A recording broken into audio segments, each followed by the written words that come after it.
오늘 말씀의 제목은 인생은 9회 말이다라는 제목입니다. 야구를 좋아하시는 분들은 다 아실 겁니다. 가장 극적인 순간은 바로 9회 말부터라는 것 말입니다. 그래서 야구는 9회 말이라고들 많은 분들이 말씀들 하시는가 싶습니다. 자, 주어진 경기 시간이 거의 다 되었고, 특히 9회 말 아웃 카운트가 하나만 더 세워지면 다 끝나는 상황. 보는 관중들도 숨을 죽이고 마운드의 선수는 온몸의 신경이 다 곤두서 있는 상황입니다. 보통 이런 상황에서는 이제 하나만 더 던지면 끝났구나. 다들 그렇게 생각하시지요. 그래서 TV를 보다 보면 여기저기 자리를 미리 일어나시는 분들도 보게 됩니다. 그런데 바로 그 순간 믿기 어려운 반전이 일어나곤 합니다.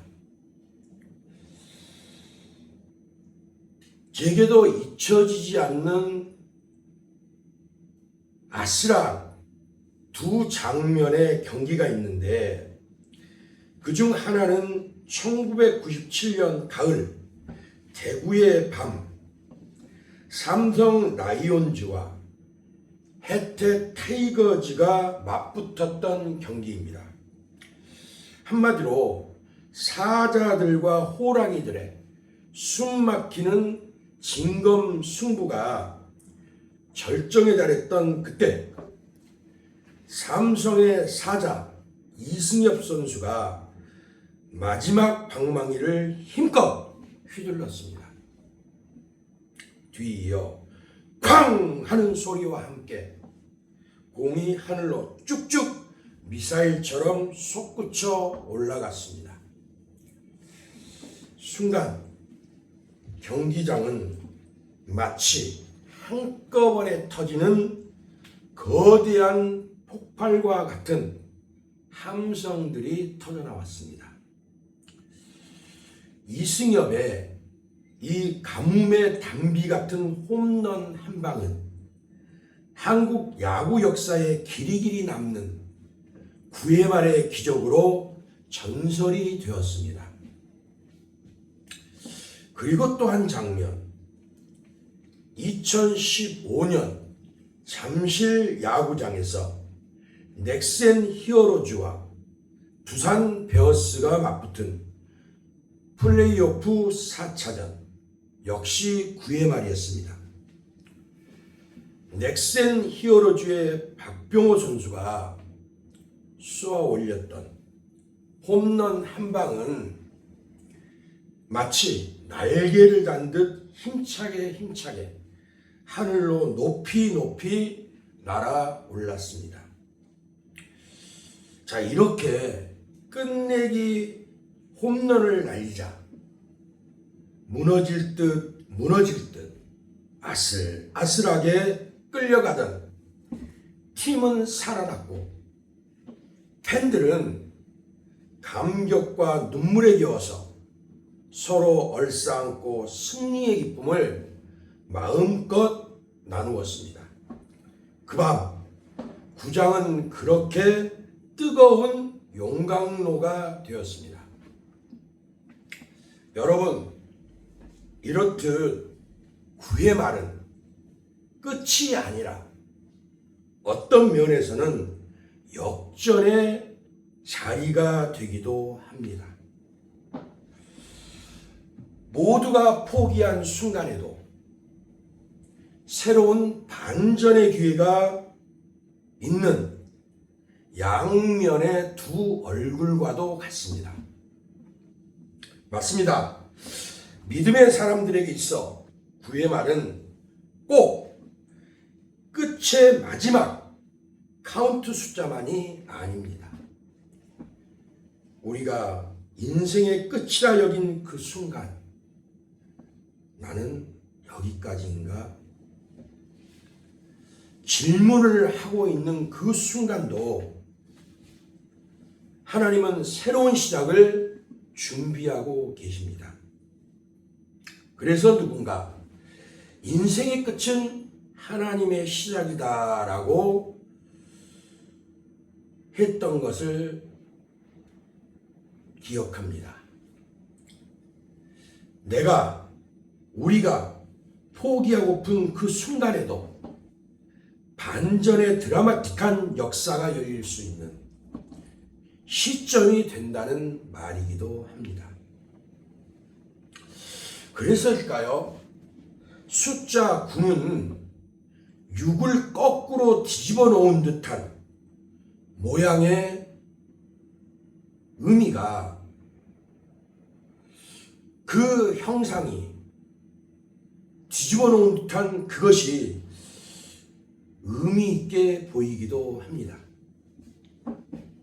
오늘 본문 속 여호야긴의 이야기가 바로 그런 이야기입니다.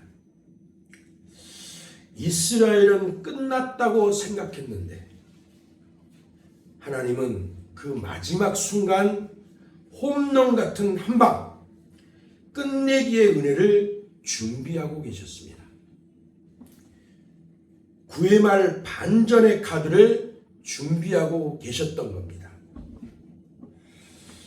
오늘 본문의 시작은 이스라엘 역사에서 가장 어두운 장면 중에 하나입니다. 성전은 불탔고 다윗의 왕조는 무너지고 백성들은 포로로 끌려갑니다. 누가 봐도 9회 말, 그것도 아웃카운트 다 찼다 싶은 그런 상황이었습니다. 시드기야 왕은 바벨론이 세운 꼭두각시 왕이었습니다. 그는 애굽과 다른 나라들 사이에서 이쪽으로 갈까요? 저쪽으로 갈까요?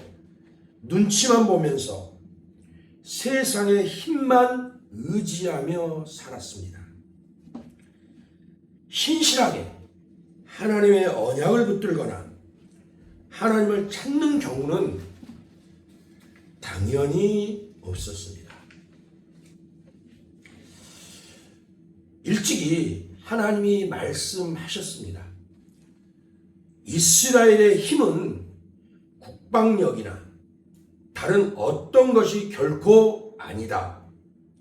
오직 나 하나님과의 관계다라고 말씀하셨습니다.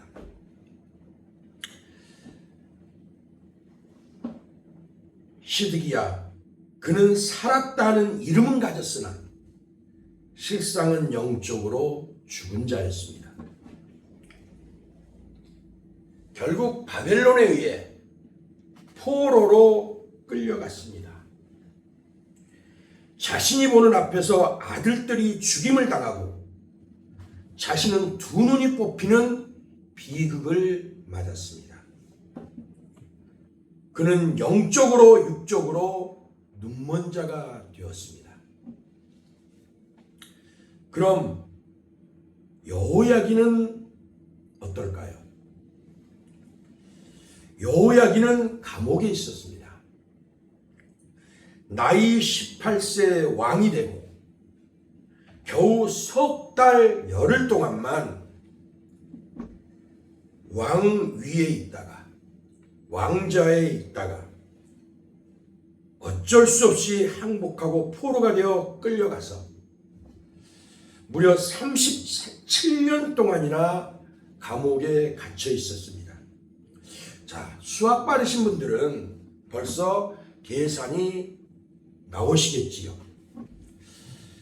18 플러스 37은 55입니다. 10년이면 강산도 변한다는데 무려 4강산 가까이 변했습니다. 무심한 세월은 여호야긴을 사람들의 기억에서 밀어냈고 그렇게 다윗의 등불은 꺼진 듯해 보였습니다. 그러나 하나님은 그를 결코 잊지 않으셨습니다. 그것이 끝이 아니었습니다. 꺼지지 않는 다윗 언약의 등불이 여전히 타오르고 있었던 겁니다. 하나님이 은혜의 기름을 다윗 언약을 따라 그 후손 여호야긴에게 계속해서 공급하고 계셨던 겁니다. 어느 날 놀라운 반전이 일어납니다. 바벨론 왕이 그를 풀어주고 옷을 갈아입히고 왕의 식탁에 앉혀주고 날마다 필요한 소용되는 것들을 공급해 줍니다. 이런 겁니다.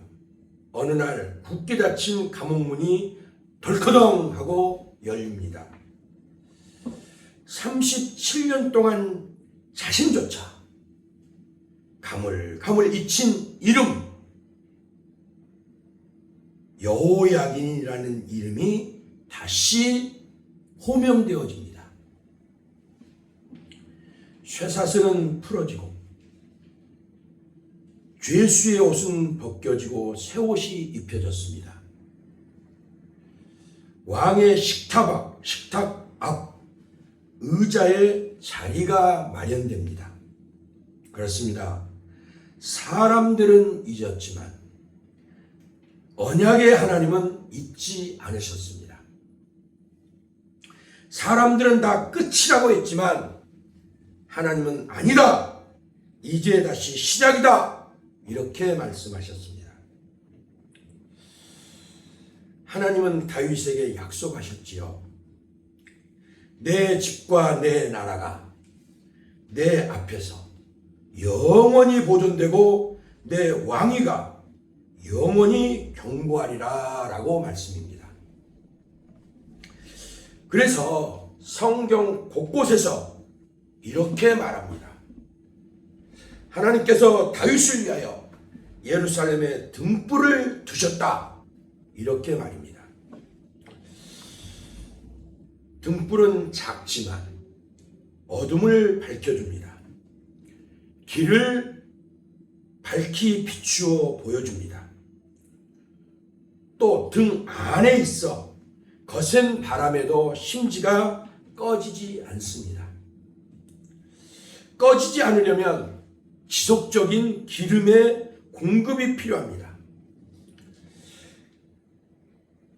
여호야긴은 비록 쇠사슬에 묶였으나 하나님의 약속은 매이지 않았고 역사 속에서 거대한 물줄기로 계속 흐르고 있었습니다.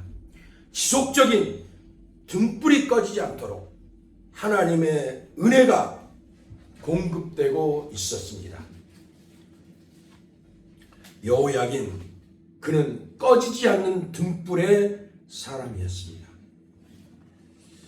그렇습니다. 여호야긴의 회복은 단순한 역사적 사건만이 아닙니다. 그 안에는 복음의 그림자가 담겨 있습니다.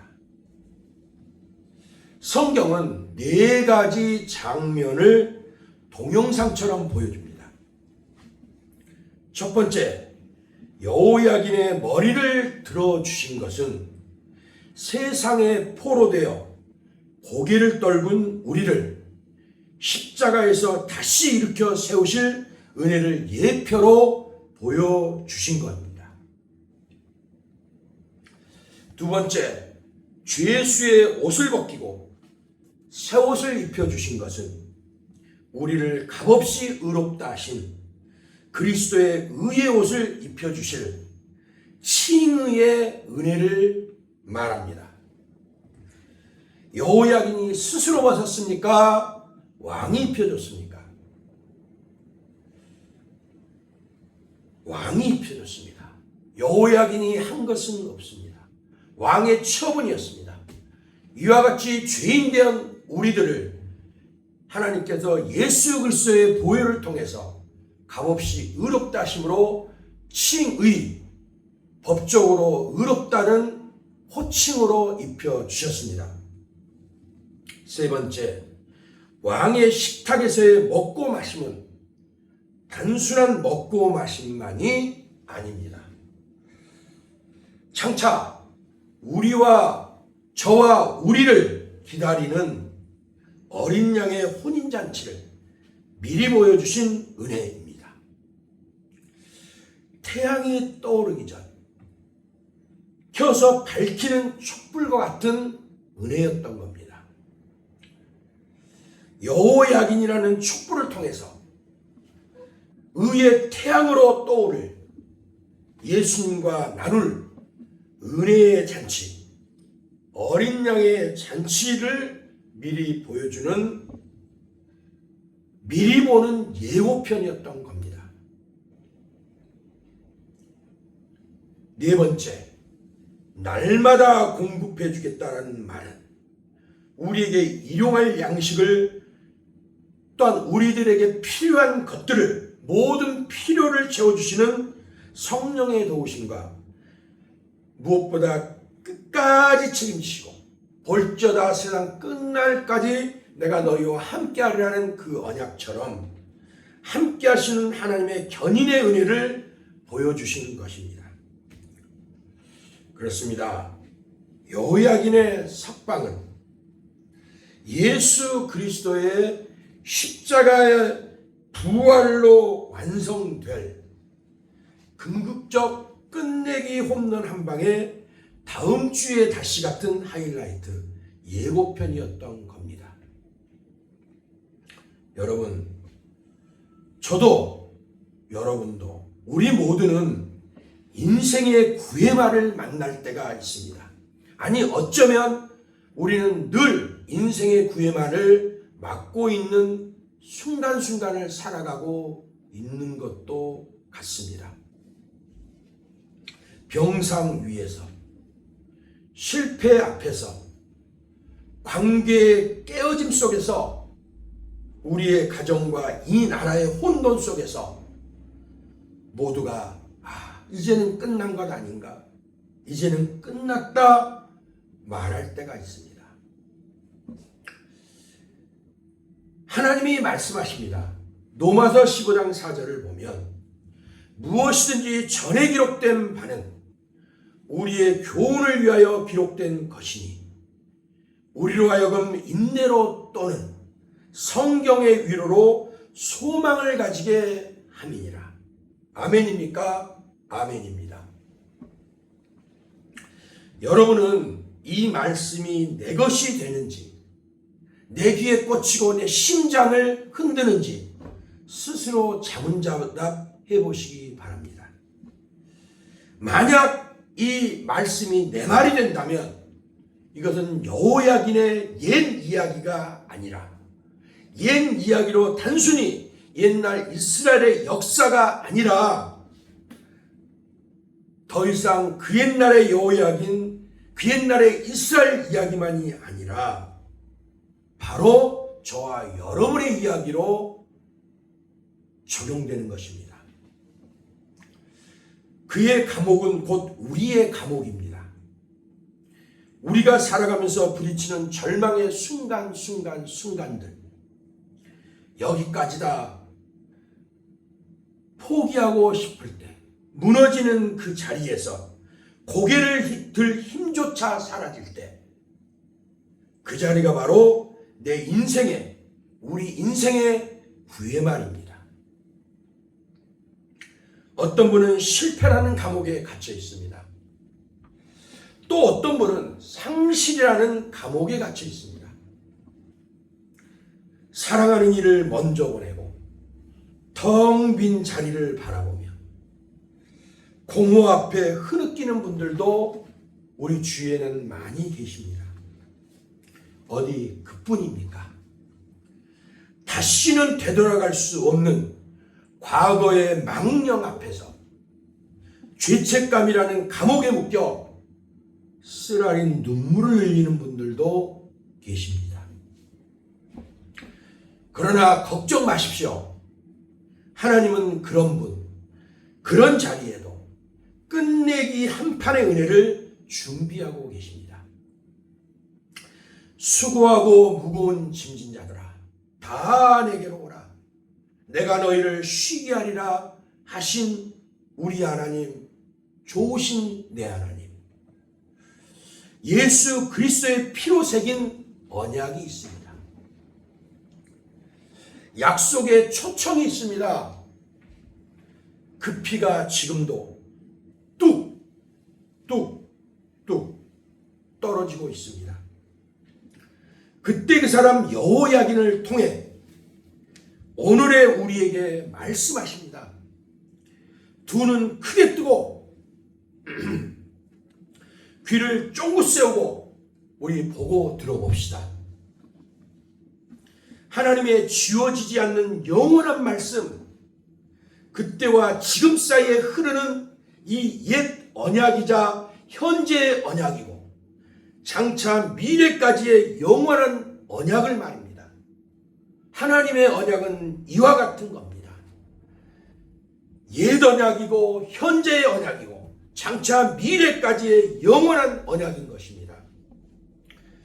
히브리서 11장 1절부터 2절은 이렇게 증거합니다. 그리고 힘을 주십니다. 용기를 주십니다. 믿음은 바라는 것들의 실상이요 보이지 않는 것들의 증거니 선진들이 이로써 증거를 얻었느니라. 믿음의 교육 헌장입니다. 그렇습니다. 믿음은 언제나 현재이고 우리의 실상이고 실제적인 삶의 뿌리입니다.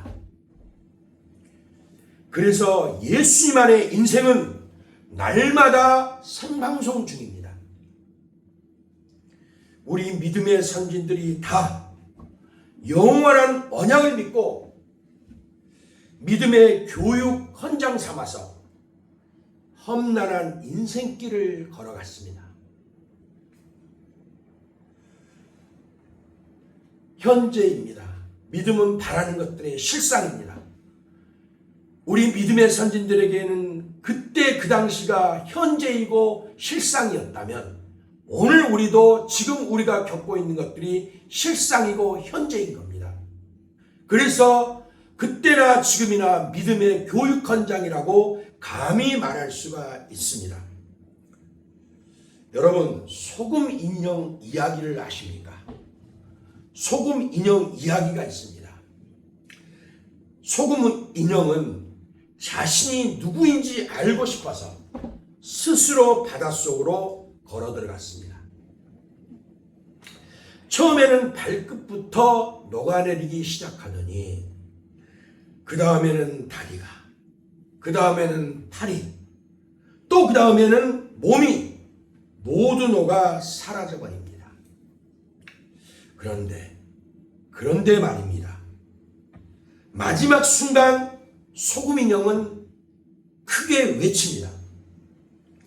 아, 이제야 알았다. 나는 바다의 일부였구나. 바다가 나의 본질이었구나. 이렇게 말입니다.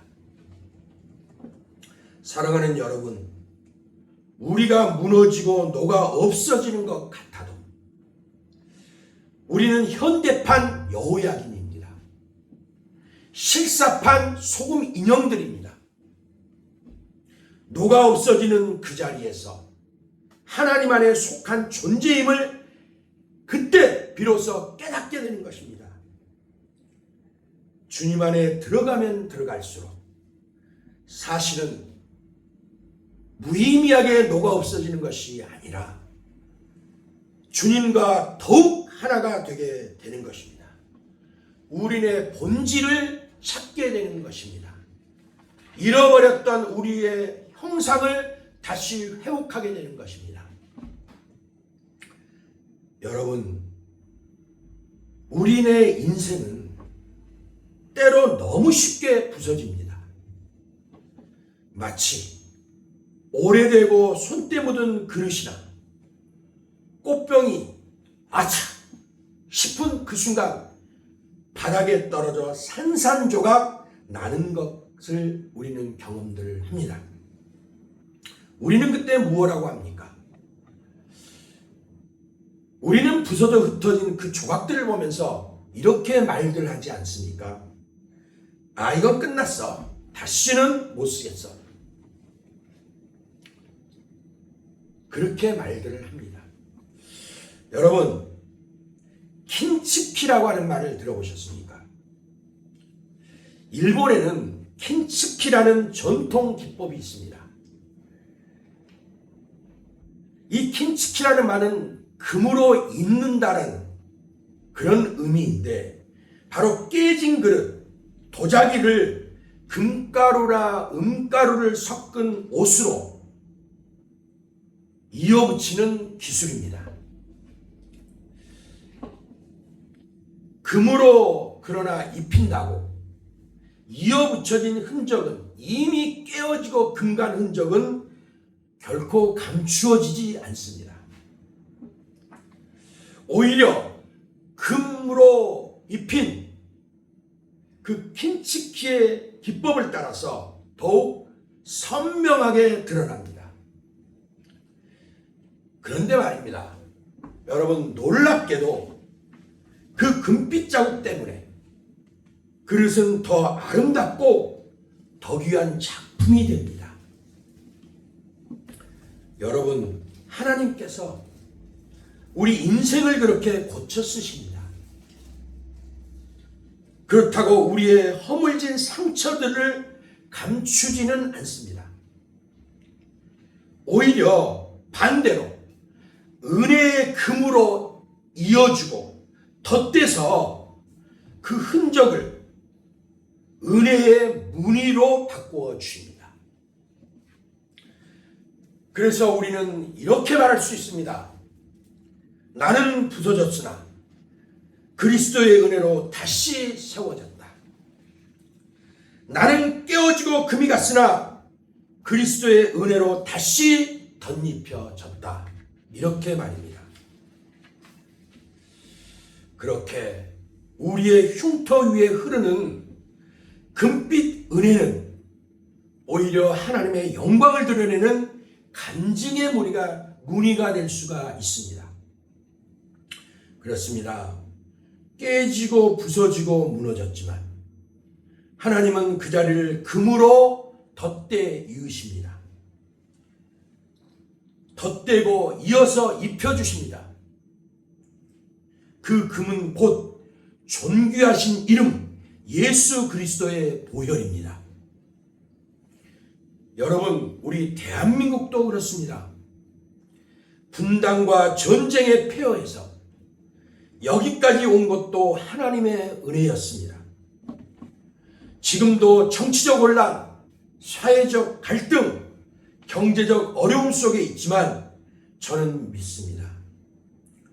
하나님은 이 땅의 구해말 같은 이 상황 속에서도 여전히 끝내기의 은혜를 준비하고 계신다는 것을 말입니다.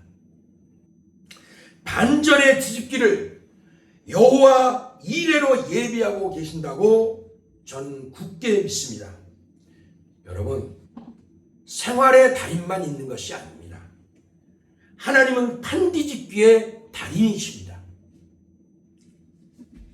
하나님께서 이제 그만 하고 호루라기를 부실 때까지는 결코 끝처럼 보이는 그 끝이라도 끝은 끝이 아닙니다.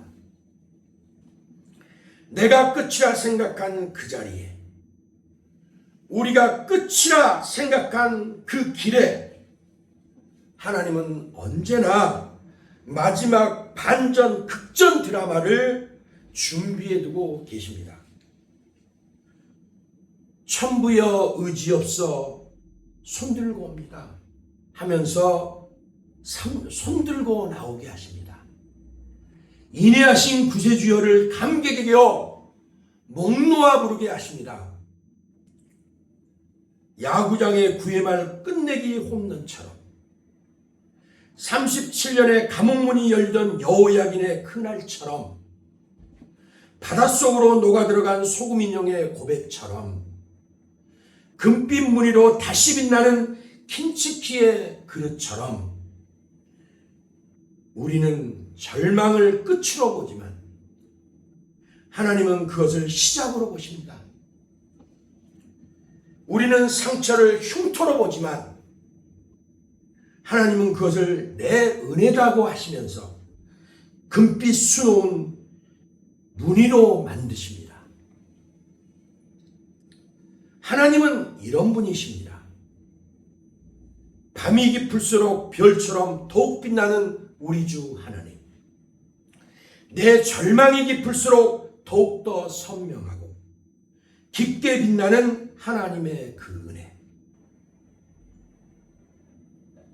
하나님은 이렇게 표현되시는 분입니다. 인생은 언제나 위기의 구애 말입니다. 내가 왜 어렵습니까? 내 뜻대로 모든 것이 안 되기 때문에 어려운 것 아닙니까?